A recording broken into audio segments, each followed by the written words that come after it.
ನಮಸ್ತೆ. ನಮಸ್ತೆ ಸರ್. ಕರ್ನಾಟಕ ಪ್ರದೇಶ ಕಾಂಗ್ರೆಸ್ ಸಮಿತಿ ಸನ್ಮಾನ್ಯ ಮುಖ್ಯಮಂತ್ರಿ ಸಿದ್ದರಾಮಯ್ಯನವರು ಮತ್ತು ಉಪಮುಖ್ಯಮಂತ್ರಿ ಡಿ.ಕೆ. ಶಿವಕುಮಾರ್ ಅವರು ಸಂಬಂಧಪಟ್ಟಿರೋ ಇಲಾಖೆ ಅಧಿಕಾರಿಗಳೆಲ್ಲ ಸೇರಿ ಒಂದು ಕಾರ್ಪೊರೇಷನ್ ಎಲೆಕ್ಷನ್ಗೆ ರೆಡಿ ಮಾಡಿದ್ದಾರೆ. ಅದರಲ್ಲಿ ತಾವು ಕಾಂಟೆಸ್ಟ್ ಮಾಡ್ತಾ ಇದ್ದಾರೆ ಕಾರ್ಪೊರೇಟರ್ ಎಲೆಕ್ಷನ್ಗೆ.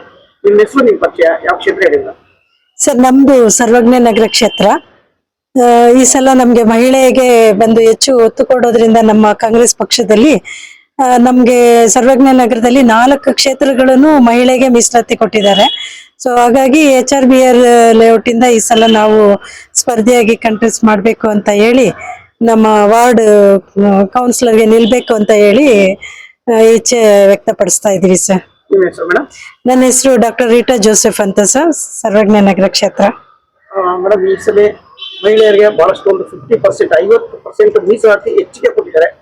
ಎಲ್ಲ ಕಾಂಟೆಸ್ಟ್ ಮಾಡ್ತಾರೋ ಮಹಿಳೆಯರಿಗೆ ಹೇಳಕ್ಕೆ ಇಷ್ಟಪಡ್ತೀರಾ ಸರ್? ಖಂಡಿತ ಈ ಸಲ ಹೆಚ್ಚಿನ ಮಹಿಳೆಯರಿಗೆ ಆದ್ಯತೆ ನಮ್ಮ ಒಂದು ಸರ್ಕಾರದಿಂದ ಆಗ್ಲಿ ಅಥವಾ ನಮ್ಮ ಈ ಸಲ ಡಿ.ಕೆ. ಸಾಹೇಬ್ರು ಒಂದು ನೇತೃತ್ವ ಒಂದು ಸಭೆಯಲ್ಲಿ ತೀರ್ಮಾನ ಮಾಡ್ಕೊಂಡಿರೋದು ನಮ್ಗೆಲ್ಲರೂ ಹೆಣ್ಮಕ್ಳು ಯಾರೆಲ್ಲ ಇದೀವಿ ಅವ್ರಿಗೆಲ್ಲ ಹೆಚ್ಚು ಉಪಯುಕ್ತವಾಗಿದೆ ಸರ್.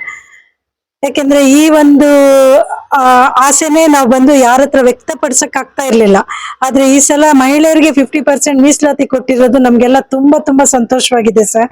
ಇವರೆಲ್ಲ ನುಡಿದಂತೆ ನಡೆ ಅನ್ನೋ ರೀತಿನಲ್ಲಿ ಕರೆಕ್ಟ್ ಆಗಿ ಅವರು ಬಂದು ಜನಕ್ಕೆ ಏನ್ ಮಧ್ಯ ಇವತ್ತು ಫ್ರೀ ಗ್ಯಾರಂಟಿಗಳನ್ನ ಘೋಷಣೆ ಮಾಡಿದ್ರು, ಅದೇ ರೀತಿನಲ್ಲಿ ಅವ್ರೇನ್ ಆ ದಿನ ಒಂದು ವಾಗ್ವಾದ ಕೊಟ್ಟಿದ್ರು ನಮ್ಮ ಜನಕ್ಕೆ ಮಧ್ಯದಲ್ಲಿ, ಅದನ್ನ ಇವತ್ತು ಬಂದು ಅವರು ಪ್ರೂವ್ ಮಾಡ್ಕೊಂಡಿದ್ದಾರೆ ಸರ್.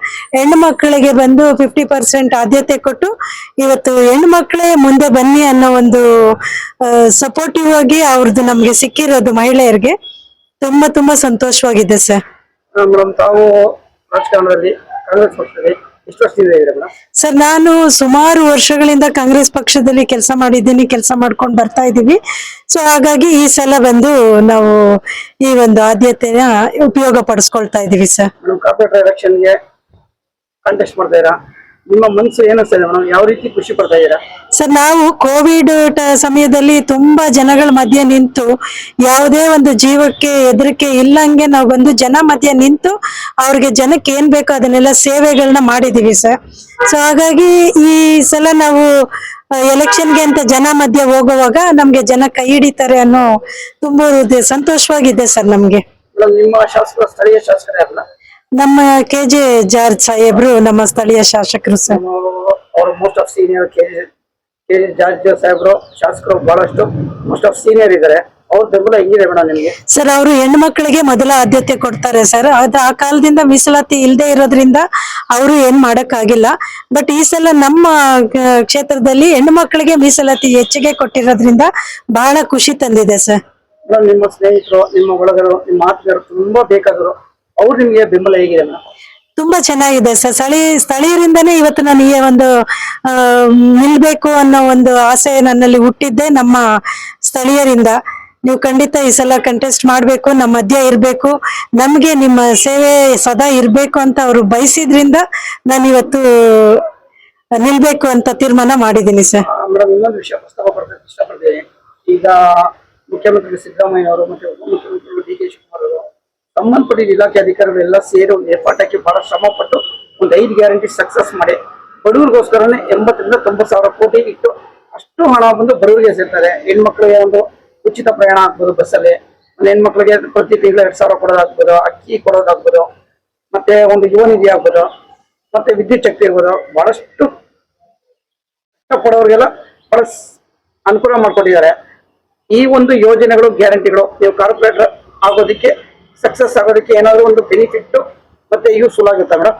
ಸರ್, ಅದು ಒಂದು ನಮ್ಗೆ ಬೆನಿಫಿಟ್. ಅದನ್ನು ನಾವು ಇಟ್ಕೊಂಡ್ರು ಸಹ ಸ್ಥಳೀಯರಲ್ಲಿ ನಾವು ಹೋಗಿ ನಮ್ಮ ಮುಖ ಪರಿಚಯನ ಯಾರು ನಾವು ಅನ್ನೋದು ಪರಿಚಯ ಮಾಡ್ಕೊಂಡಿದ್ರೇನೆ ಅವರು ನಮ್ಗೊಂದು ಬೆಲೆ ಕೊಡೋದು. ಬಟ್ ಏನ್ ಸರ್ಕಾರಗಳು ಯೋಜನೆಗಳನ್ನ ಮಾಡಿದಾರೋ ಅದನ್ನು ಕೂಡ ಪೂರ್ತಿ ನಮ್ಗೆ ಒಂದು ಸಹಾಯಕದಾಯಕವಾಗಿದೆ ಅನ್ನೋದು ನನ್ನ ಅಭಿಪ್ರಾಯ ಸರ್. ಗ್ಯಾರಂಟಿ ನಿಮ್ಗೆ ಪ್ಲಸ್ ಪಾಯಿಂಟ್ ಆಗುತ್ತಲ್ವಾ ಮೇಡಮ್? ಖಂಡಿತವಾಗ್ಲು ಸರ್, ಖಂಡಿತವಾಗ್ಲು. ಯಾಕೆಂದ್ರೆ ಇವತ್ತು ಪ್ರತಿಯೊಬ್ಬರ ಮನೆಯಲ್ಲಿ ಒಂದು, ನಾನೇ ಇವತ್ತು ಉದಾಹರಣೆಗೆ ನಿಂತಿದ್ದೀನಿ, ನಾವು ಇವತ್ತು ವಿದ್ಯುತ್ ಬಿಲ್ನ ಯಾವತ್ತು ನಮ್ಮ ಸರ್ಕಾರ ಬಂತು ಅವತ್ತಿಂದ ವಿದ್ಯುತ್ ಬಿಲ್ನ ಇಲ್ಲಿವರೆಗೂ ನಾವು ಪಾವತಿ ಮಾಡಿಲ್ಲ. ಆ ರೀತಿ ನೀವು ಲೆಕ್ಕ ಮಾಡಕ್ ಹೋದ್ರೆ ಸಹ ಇವತ್ತು ಪ್ರತಿಯೊಂದು ಹೆಣ್ಮಕ್ಳು ಪ್ರತಿಯೊಂದು ಕುಟುಂಬದಲ್ಲೂ ಒಂದೊಂದು ಆ ಅವರು ಬಿಟ್ಟಿರೋ ಗ್ಯಾರಂಟಿಗಳಲ್ಲಿ ಒಂದಾದ್ರೂ ಸಹ ಉಪಯೋಗಿಸ್ಕೊಳ್ತಾ ಇದ್ದಾರೆ ಅನ್ನೋದನ್ನ ನಾನು ತಿಳಿಪಡಿಸ್ತೀನಿ ಸರ್. ಕಡೆಯ ಒಂದೇ ಒಂದು ಪ್ರಶ್ನೆ ಆಗೋದಕ್ಕಿಂತ ಒಂದು ವಿನಂತಿ ನೆನ್ಪಡೆ ಮೇಡಮ್, ಒಂದು ಮಧ್ಯಮ ವರ್ಗದ ಜನ, ಒಂದು ಬಡವರು ಯಾರೇ ಆಗಲಿ ಮೇಡಮ್, ಎಲ್ಲೊಂದು ಕೆಲವೊಂದು ಬೇರೆ ಬೇರೆ ಕೆಲಸಕ್ಕೆ ಹೋಗ್ತಾರೋ, ಸಾಫ್ಟ್ವೇರ್, ಐಟಿ, ಬಿಟಿ ಎಲ್ಲ ಈ ಹೆಣ್ಮಕ್ಳು ಗಂಡ್ಮಕ್ಳು ಇವಾಗ ಸ್ವಲ್ಪ ಚೆನ್ನಾಗಿ ವಿದ್ಯಾವಂತರಾಗಿದ್ದಾರೆ, ಇಲ್ಲೆಲ್ಲ ಬೇರೆ ಬೇರೆ ಕೆಲಸಕ್ಕೆ ಹೋಗ್ತಾರೆ. ಒಂದು ಹೆಣ್ಮಕ್ಳು ಗಂಡ್ಮಕ್ಳು ಏನಾದ್ರು ರಾಜಕಾರಣಕ್ಕೆ ಬಂದ್ರೆ ಅವ್ರಿಗೆ ಏನಾದ್ರು ಭವಿಷ್ಯ ಇದೆ ಮೇಡಮ್? ಸರ್, ಈ ಒಂದು ನಮ್ಮ ಕಾಂಗ್ರೆಸ್ ಸರ್ಕಾರದಲ್ಲಿ ಯುವಕರಿಗೆ ಮೊದಲೇ ಆದ್ಯತೆ ಕೊಡ್ತಾ ಇದ್ದಾರೆ ಸರ್.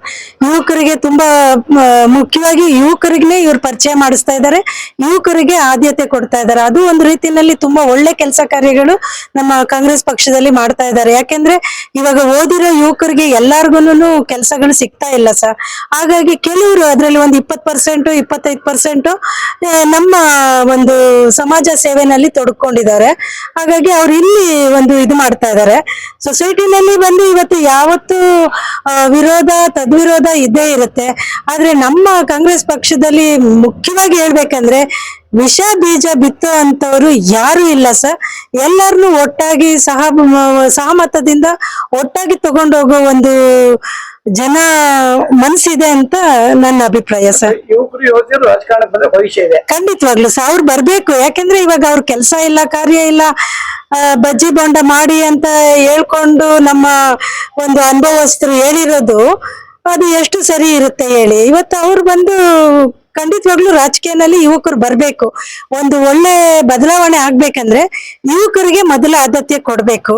ಇವತ್ತು ರಾಹುಲ್ ಗಾಂಧಿ ಅವರು ಏನು ಒಂದು ಸ್ಟೆಪ್ ನ ತಗೊಂಡು ಎಲ್ಲ ಜನ ಮಧ್ಯನೇ ಇದ್ದಾರೆ ಹೊರತು ಅವರು ಒಂದು ಸ್ವಂತ ಒಂದು ಆಫೀಸಲ್ಲಿ ಕೂತ್ಕೊಂಡು ಕೆಲಸ ಮಾಡುವಂತ ಕೆಲಸಗಳು ಅವ್ರು ಮಾಡ್ತಾ ಇಲ್ಲ.